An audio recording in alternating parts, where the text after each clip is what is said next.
All right. Hello, everyone. Welcome to the Regenerative Women Community Live Coaching Hour.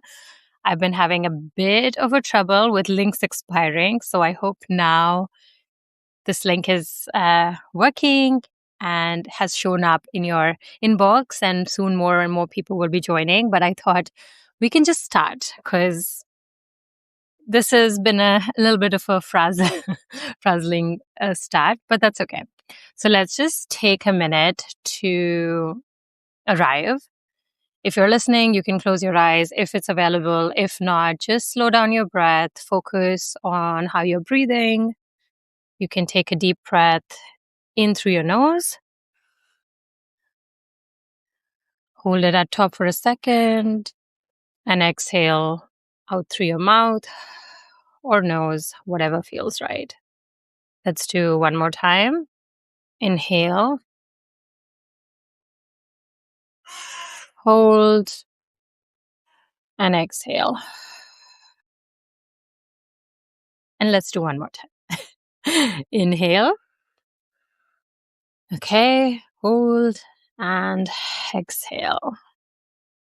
All right, so we are here. This is the first ever live coaching hour that I'm hosting. This is a free offering to the community who are part of the Substack, Regenerative Women Substack newsletter.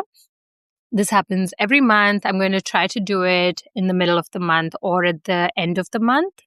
But because we are traveling next week, I thought I would do it today. Having said that, I am now questioning if people are going to show up and find this link. So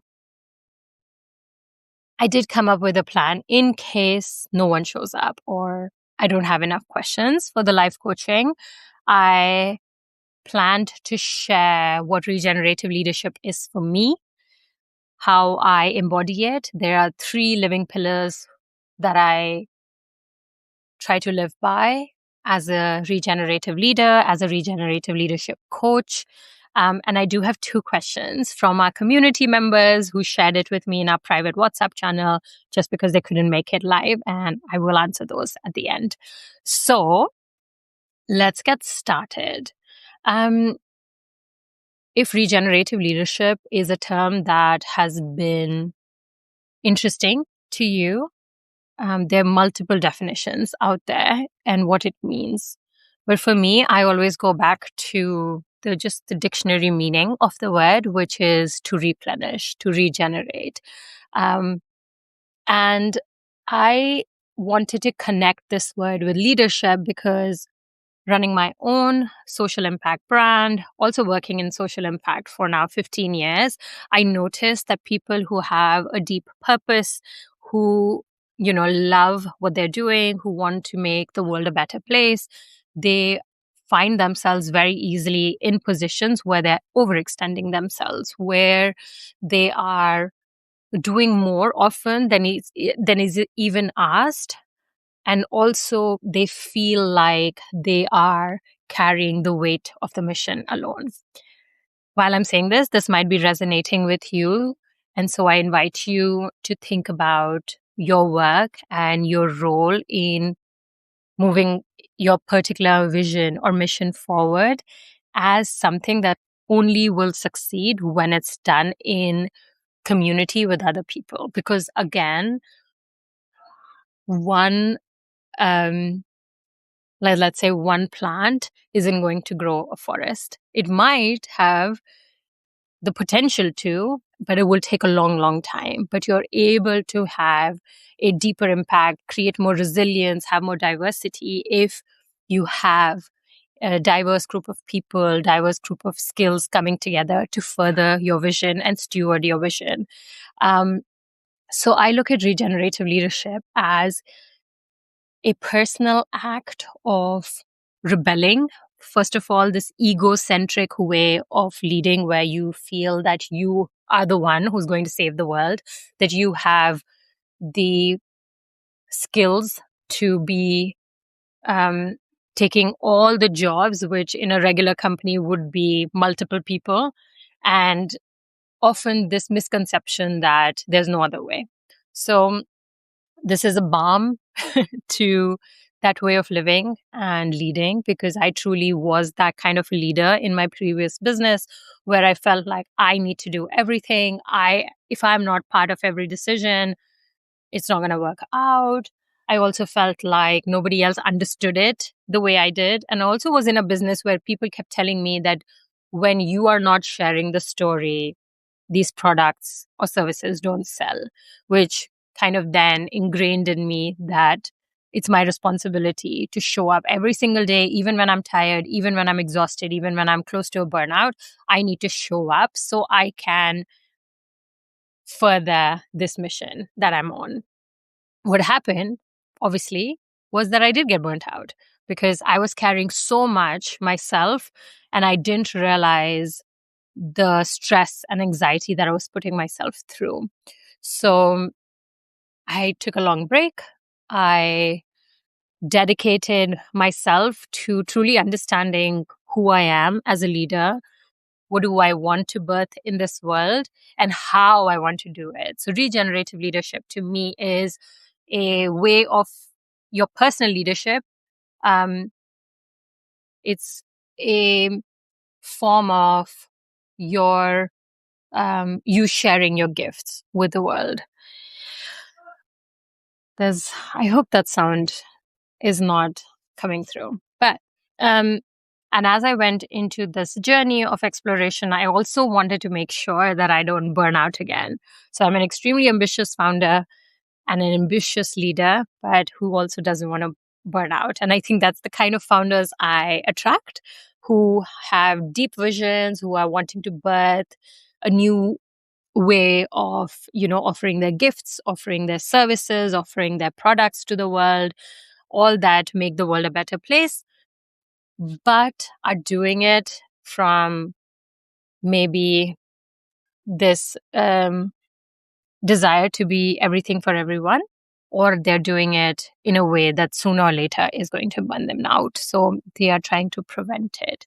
So my philosophy, which I also teach through my private clients and also what I write on Substack, is rooted in 3 living pillars for my own leadership method. I don't know if it's a method, but it's just like a philosophy. And I call it 3 living pillars because I feel like it might change and that should be fine. Like, we don't need to forever be one thing because, again, nature doesn't work that way. So I thought we'll get into it. The first pillar is rooted wholeness. And what I mean by that is really knowing who you are and not trying to be somebody else.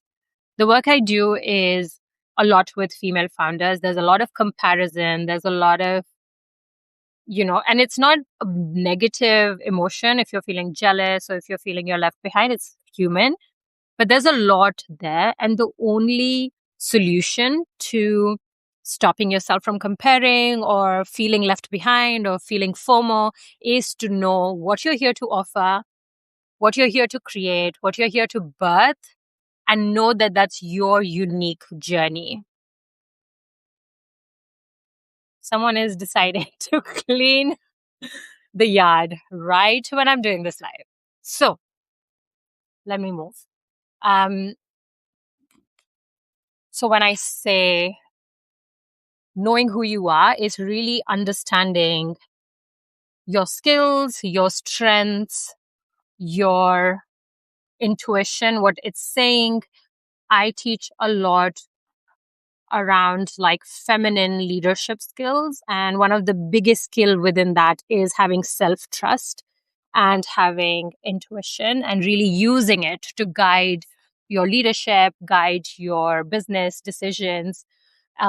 And also knowing that your body knows more than your mind, because your mind, it's often just showing you evidence of what you're telling it, right? So if you're saying, oh, like, I don't know, XYZ country is extremely racist, you will get enough evidence thanks to your mind, which proves that. But at the same time, if you say, for example, I'll give for Finland because I live here, and being an Indian, everyone's always like, oh, Finnish people are pretty shy, they're very quiet, they're not friendly. If I keep telling myself that story, I will have evidence. I will start to notice things where I'm like, yep, look, so and so is not being friendly. Whereas if I reframe it and I say, oh, Finnish people just take time to become really good friends and they're very loyal when they do, I will start to find more evidence. And so what I've learned is your mind is just your cheerleader. Whatever you say, it will cheer. It will tell you it's true. You're doing great. What you believe is the right thing. So it becomes really important knowing what you believe in and saying that to yourself and hopefully make it more positive um, rather than just a a statement of self-doubt or critique or just really falling into this like the world is doomed, the world is ending, because it's not. We are in one of the best positions we have ever been in the history of this world.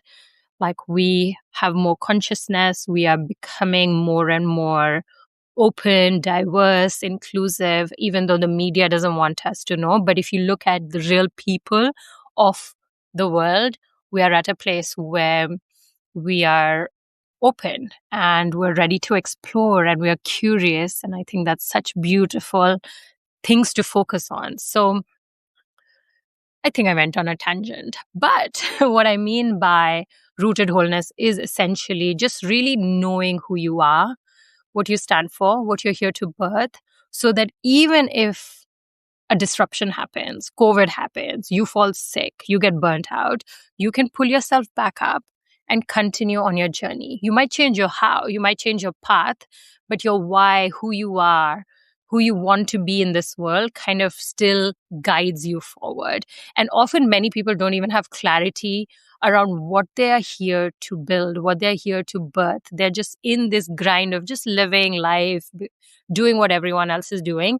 And I'm not trying to say like you should not have a simple life. Like you should if that's what you want. But if you're also a founder who wants to be, the next big thing and you're playing small because you're scared of what other people would say, or you want to become big so much that every trend you're trying to follow online, um, to that, I would say pause, because you're going to burn yourself out trying to run behind every single thing. Instead, what you want to do is focus on your inner knowing, your intuition. Your intuition, your body is always informing what it wants from you, and it's leading you to the destination you're meant to go. So that's rooted wholeness. That's the first pillar. Once you kind of know what you are here to do and who you are and what you're here to birth, the next thing is to build relationships with people who can help further this mission of yours. I call this pillar reciprocal relationships. I don't call it just relationships because I feel like we're also living in a world where we all want things from others, but we don't have time to give things to others. And reciprocity is a huge character of nature. If you think about the mycelium network, if you think about, just the keystone species concept, no animal is thriving on its own. It needs support, it needs love, it needs food, it needs other resources from its ecosystem. And they also give back. So they're also offering resources and energy and products and fruits and vegetables to other animals and beings. Humanity at this point is at a place where we feel like we need to have it all, but we are not ready to share it. I come from India where the concept of seva or giving back is huge. But as my generation and the younger generation, the trend that we see is that more and more people are too concerned about what they have. If they have a big car, if they have a bigger house, if they have all the money in the bank account, but very rarely they are dedicating time to thinking about also how can I serve others, or how can I support others? How can I share my gifts that can benefit others?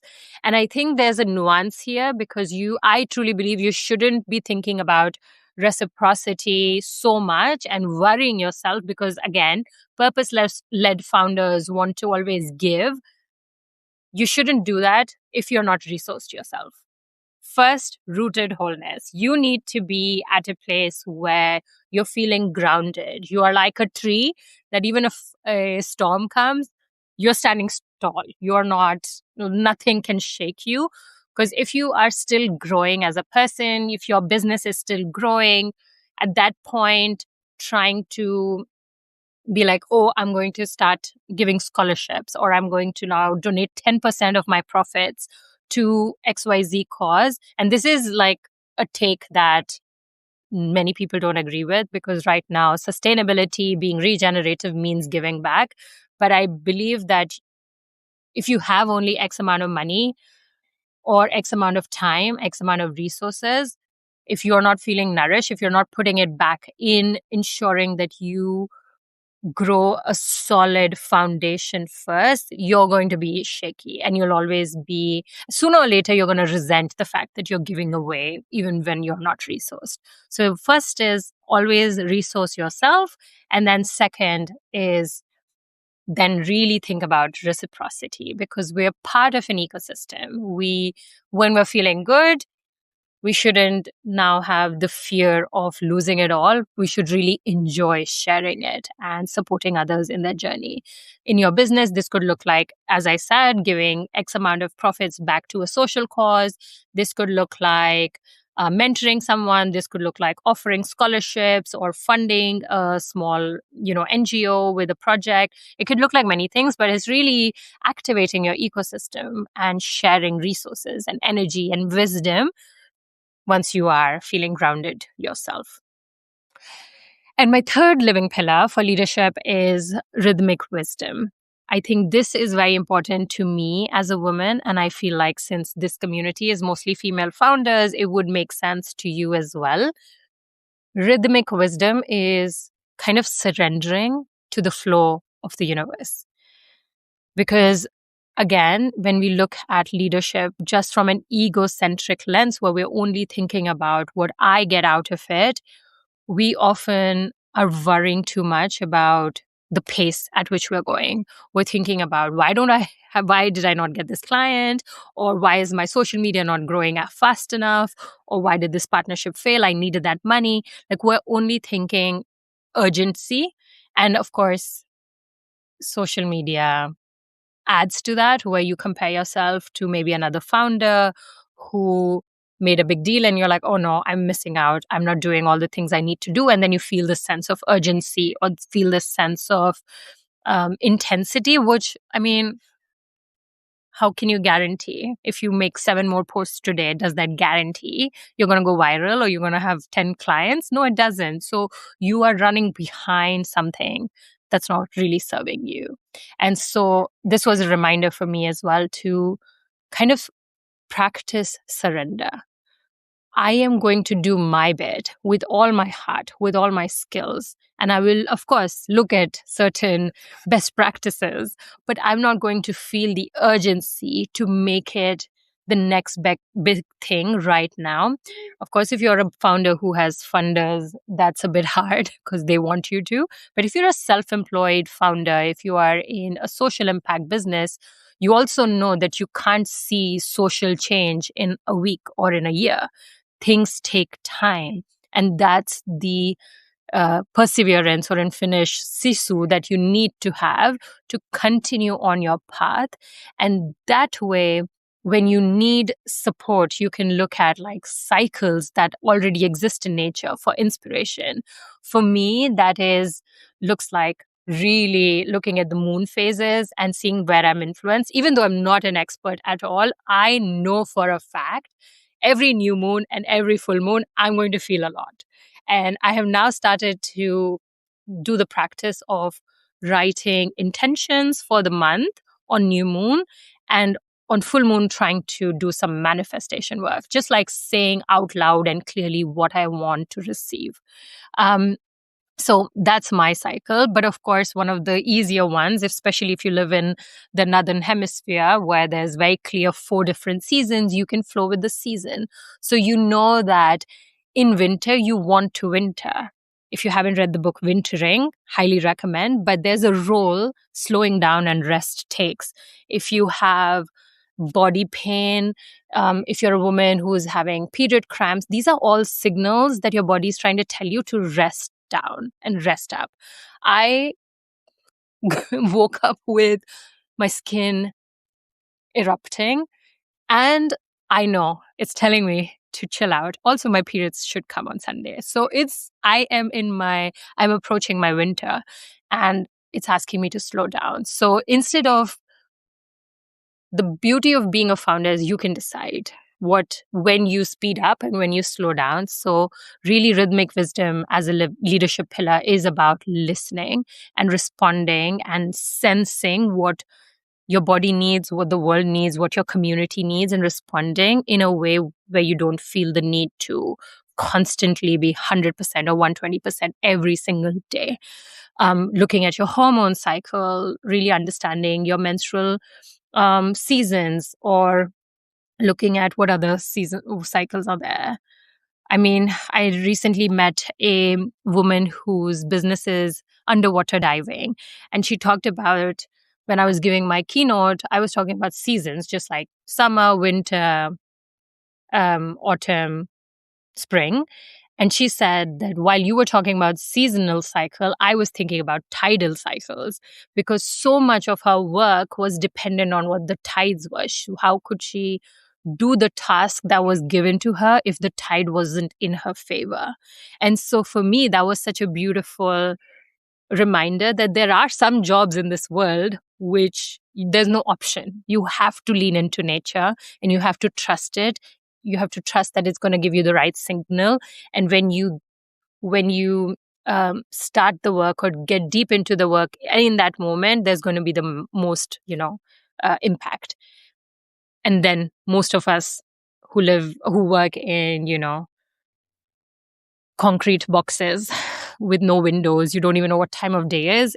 It has become that we disconnect from nature, and we disconnect from our own rhythmic awareness. So the third pillar is really finding your own rhythm, which I feel like a lot of people really find it easy to be in flow, which means you're performing and you're feeling like you're building something and you're like producing something. But it's very, very, very important to also slow down and also pause. Like, how many of you are doing reflection every week or every month? How are you checking in with yourself and asking, am I going in the direction I'm going in? And is this the right path for me? Is it feeling right? And if some things need to change, can I do it now? Do I need to do it in 6 months? Sometimes we can't make quick changes, but just awareness that not everything lasts forever. No flower blooms forever. No season is forever unless you're in certain parts of the world. But for most of us, like, the natural phenomena is everything is cyclical. Even like us breathing in, breathing out, that's a cycle that repeats itself. So to really embracing a cyclical way of living and leading your business is my recommendation. So the three pillars that I embody and I talk about in this Substack, and my intention is to invite you to do the same, is rooted wholeness, really knowing who you are so that you could be a strong tree that doesn't get phased by a storm or by a flood. You keep standing. Reciprocal relationship, so you know who's in your mycelium network, you know when to ask for help and when to give help. And rhythmic wisdom, which is trusting that every season has a reason. Oh, nice. That's rhyming. Every season has a reason. And there's a lesson behind it. That's my spiel. I see now that there are more people who have joined the live. I would love to hear where you're calling in from, what your business or project or idea that you're birthing is. And if you have any questions that you would like me to just rant on, because I love I love talking, so I can answer. But while you're typing, I do have two questions that our community members had asked that I would love to answer.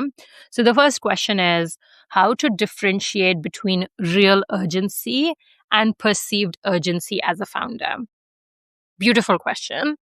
I think if you have been here since the beginning talking about these three pillars, I think you already know my take on urgency. I think most of it is unreal. Urgency is a concept that capitalism, patriarchy want us to embody, where we feel like we're always behind and therefore we must always be in like action. Having said that, if you are a founder who's struggling to make money, urgency is needed. You need to act on your idea. You need to get on it. If you are building something, the foundations require work. And in that season of building a business, you need to show up, and sometimes show up a bit more than you want to. Sometimes show up at times where you would rather rest, and that's okay. I think what happens when we look at like coaches who are talking about flow and moving at a slow pace, what we don't see is the work they're doing behind the scenes. And so I want to be realistic that true birthing happens when the masculine and the feminine comes together, right? So structure and flow comes together, and that's where true visions can come to life. So if in a moment you're being asked for your presence, then it's important to create a structure so you can flow a bit more in certain seasons, and then create a structure so you can slow down and replenish yourself.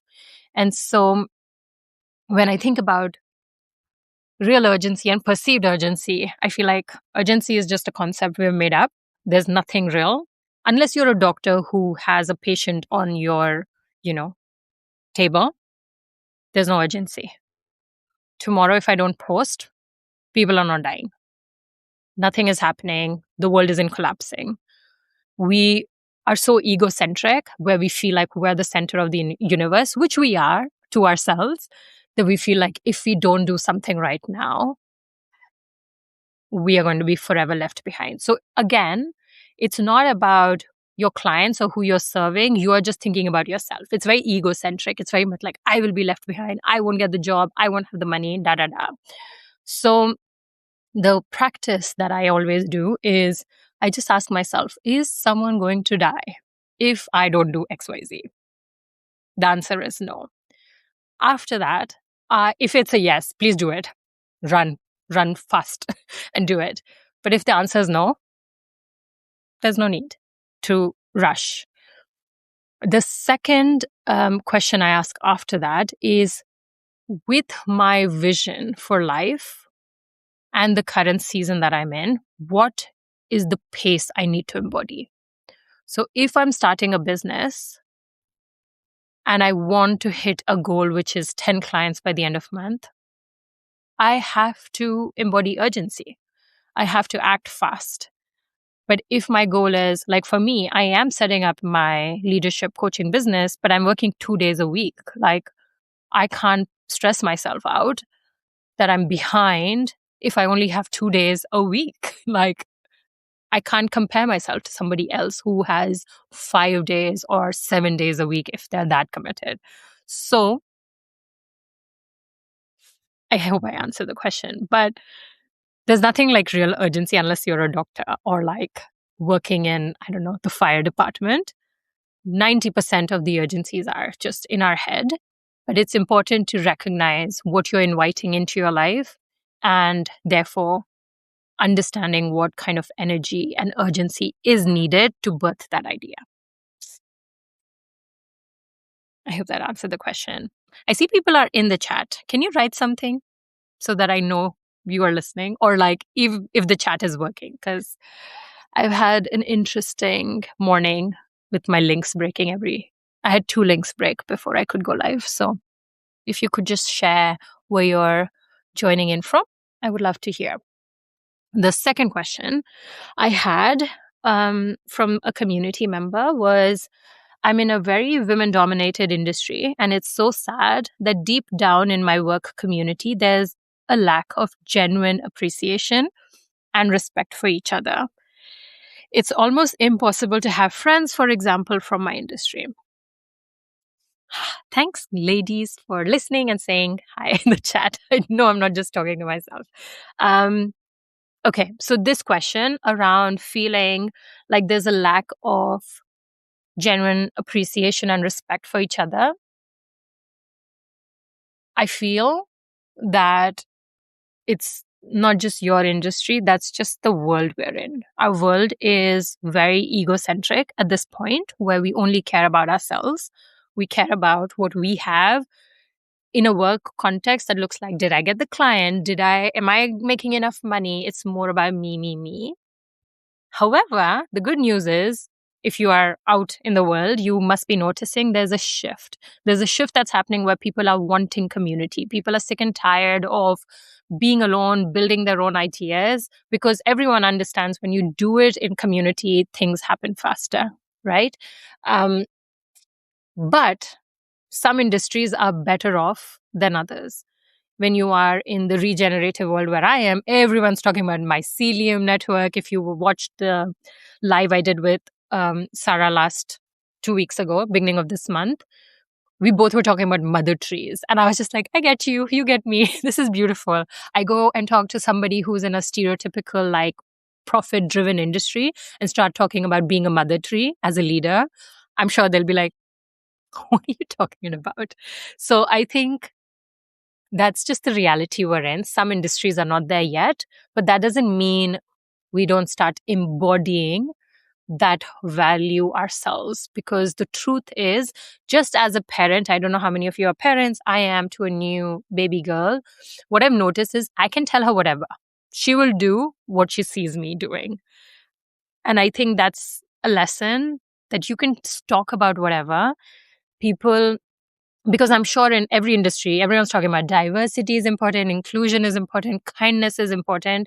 But you as a company owner, as a team leader, if you're not kind, if you're not inclusive, if you're not celebrating diversity, people are watching. People can see it. People can see when you're faking it and when you're really embodying a value. So for me, when you are in an industry where comparison, jealousy, unkindness is more of a core value, I think the only thing you can do is go back to being rooted in your wholeness as a human. If your core value is generosity, is kindness, is community, embody it. You will find your people. I promise you, you will find your people who also have been craving the same values, because you are not ever alone in an experience. If you're feeling in this moment that you need community, somewhere out there is also wanting it.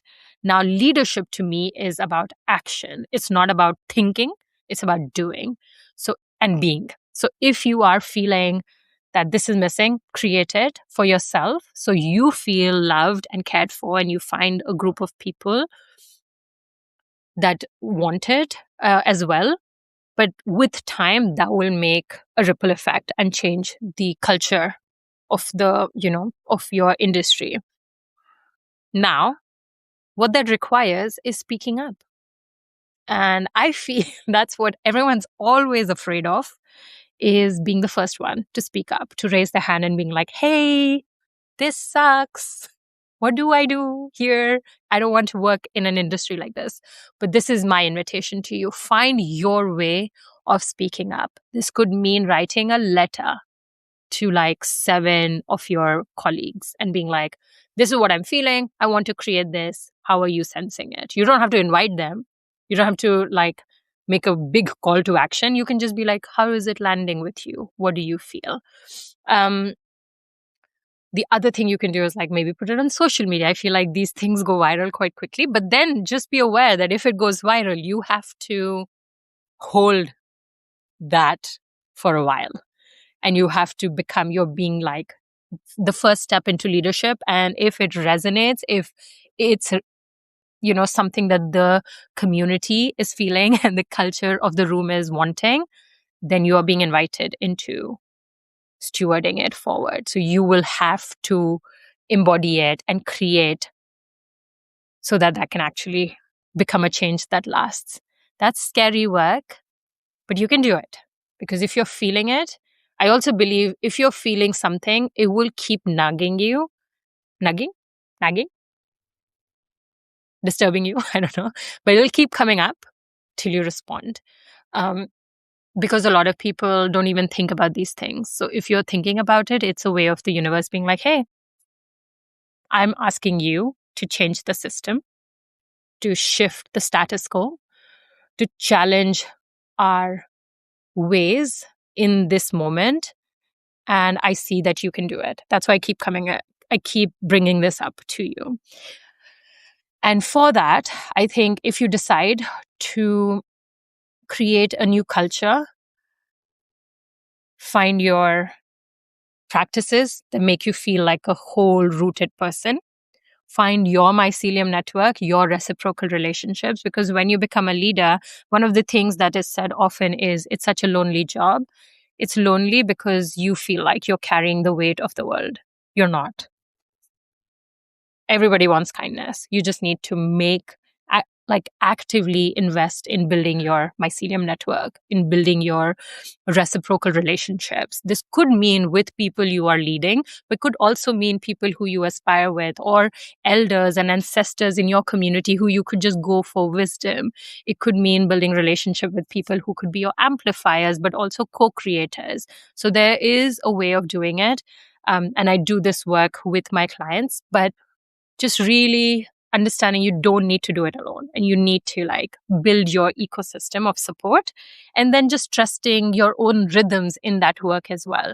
That yes, you're being asked to steward, and in the beginning you might have to really show up, but then you can step back and you can have other people do their part, and you can ask for help, and you can take a break and be like, I am recalibrating and I am redesigning how I want to approach this new world that I want to birth, right? So I hope this question answers. In short, you cannot change people's behavior. So first of all, stop trying to do that.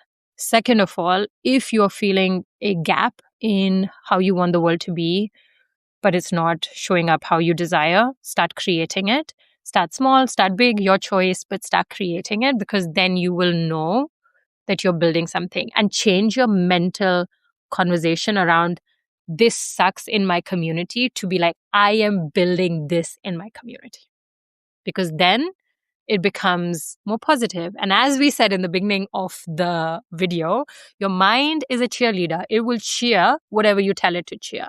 So if you're telling it to cheer, life sucks, it'll be like, life sucks. And I'll show you all the evidence.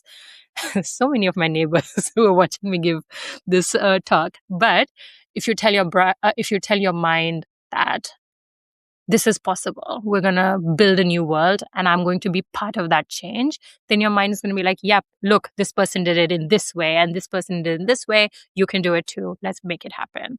So it's a cheerleader. It'll cheer what you want it to cheer. So be very careful of what you tell your brain and your mind.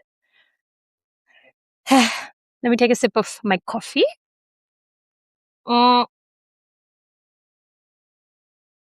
Those were my two questions that I had from my community. If anyone here who's joined live has any questions or anything that you're struggling with that you would like to share, and I can give you my perspective on it, I would love to. So I'll wait for a few minutes. And if not, then what can we do? Let's think. Because we have some 20 minutes. I mean, we will close. There's no need to perform. I said what I wanted to say. But I'm also happy to host these conversations every month and just show up, share my perspective on life and leadership and how the world has made us think that leadership is a bad word, or you only can grow something by overexerting yourself. I don't believe in that. And so I can be a monthly reminder to you to trust that everything is flowing in the direction you want it to flow. The requirement is you do the work and stop worrying about the results. Very hard, but that's the only way to do it. Yeah. It's a bit cold. Any questions? Or even reflections on what I just said? Anything that's coming up?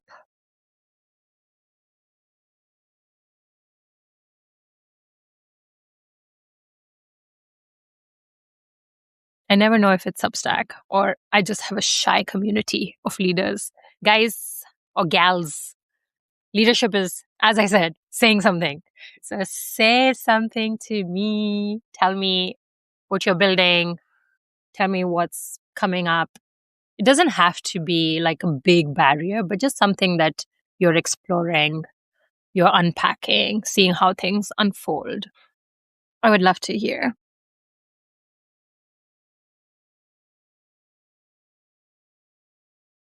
I'm just gonna check if there are any other questions.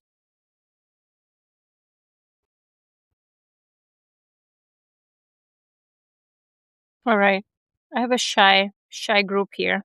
Well, that's fine. You speak when you want to speak. So I think then the best practice now is to close this month's live call. I'm going to try my best to collect questions because I know everyone gets shy in these live calls, but I hope you won't. As you can see, this is a version of unfiltered coaching. I'm here to share whatever I can that can support you in birthing your idea in this world, because I truly believe that you are being called to do it. So don't stop. Stay motivated. Do your bit in keeping yourself resourced. Um, there's a question. Do you think being an immigrant adds another layer of difficulty? Absolutely. Being a woman adds another layer of difficulty. Being a person of color, being an immigrant, being in a foreign land, having a physical disability, having a mental, illness or suffering from anxiety, everything adds difficulty. And so I am not discounting any of it. When I say, this is why I say rooted wholeness is like number one. First thing you ever do as you step into your leadership is to really being like, what's your reality? What's your current status? What's serving you? What's not serving you? What do you need from life? Who you are? What your core values are? When you do all of these like explorations for yourself, which is often even a lifelong practice because things change, you change as a person. And that's absolutely okay. But there's certain things that you're like, this is who I am. I can give an example. Like for me, I have always wanted to support communities that weren't paid attention to, right? What that looked like from like the beginning of my career was teaching. I taught kids from under-resourced communities, and I just felt a lot of job satisfaction. While doing it, I also realized I don't know everything. Like I learned so much from my children who had so much resilience, so much joy, so much love to give, even though they came from deep poverty. So I also realized that from the beginning that everything is reciprocal. You can think you want to offer, but there's so much to learn. So that's how I started. Then I got into supporting teachers, which predominantly are women. So I again started to experience the magic of women. I grew up in India where I was raised in like being a woman sucks and everything is bad for women. And so I was just like, I don't want to be a woman. But the more I met women who were like, yeah, I'm a woman and I take this as a superpower. There's certain skills in me that I absolutely like use to steward what I'm here to steward, right? That was really aspirational for me. And I met like some amazing leaders across industries in my previous work, both in education as well as now the craft and sustainable fashion sectors. And I realized that, okay, like there's something about women that's just potent, but there's also something about all of them have barriers. Some of them live in Africa. Some of them have no money. Some of them are, like fighting injustice every single day. Some of them don't have supportive partners. Some of them have like 3 kids to take care of. And yet they have found something in them to resource them and keep moving forward. The big challenge that I saw, which is why I started this leadership coaching business, was that a lot of them forgot about themselves. And I was like, my God, to me, you are like the goddesses, the queens of this world. If you collapse, this entire like kingdom collapses or queendom collapses. And therefore, I need you to take care of yourself. And so, yes, there is all these barriers that exist. Sometimes it's mental, sometimes it's physical, sometimes it's systemic and structural, but the only thing that you can control is how do you use that to move forward, which means how can you start to reframe certain things that actually motivate you to build the world that you want to build. Oh, sorry, Meghna, there's another follow-up you've written. My reality was that I came with very little money, not privileged background, so there was no time to rest, which I never regret. Yes. And that's also, a conditioning that like a lot of us have. Very few people like had that much money that they were like, rest is important. Like the lack mentality has been something that we all grew up with, and something my mentor says to me, which I have to find the full quote, but like I'll paraphrase. But what it says is, I think it's like after a certain age, you're not just your existence isn't only your conditioning. You have choice. And so the kind of choices you start to make will define where you go in this next chapter of life. And so I always look at it as like, yes, I have had a bad experience, da da da da da. Am I going to, for the rest of my life, and I hope to stay for a long, long, long time, maybe, we'll see. But for the rest of my life, am I going to believe that life is always going to be this, what it was? Or am I going to now hope for a better future and do my part to make that happen for myself and others and the people I love? So, structural nuances, intersectionality is a big part of the way we live our lives and the way we exist. But for me, this is why I also call it like leadership. Leadership is about understanding your current reality and then activating the next evolution and leading that vision for yourself, for your company, for your industry, whatever that is. So yeah, I hope that shows you my perspective on your challenge, because in my head, I'm like, if I just sit and worry about being an immigrant, then I'm like, I'm not going anywhere forward. I'm just, sitting in my negative cycle, and I'm cheerleading the fact that this country is harsh to immigrants or this industry is harsh to immigrants. It's true. I've started to do the opposite, where I'm like, this country actually does support immigrants. And when I do that, I start to see like Instagram posts of like immigrants thriving in X industry, that industry, this country, that country. And I'm like, okay, it's possible. I have to now figure out how, but it's possible. So I hope that answers the question. Accept your reality. Don't ignore it. That's what makes you you. But then don't sit there for too long. Move forward.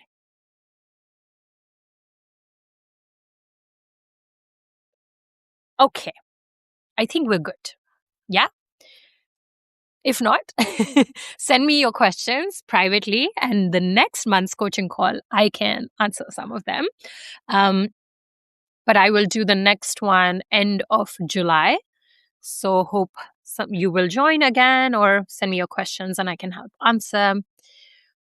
Let's take a few more breaths together to just close this energetic exchange that we've been having. So I invite you to close your eyes. Take a deep breath in through your nose.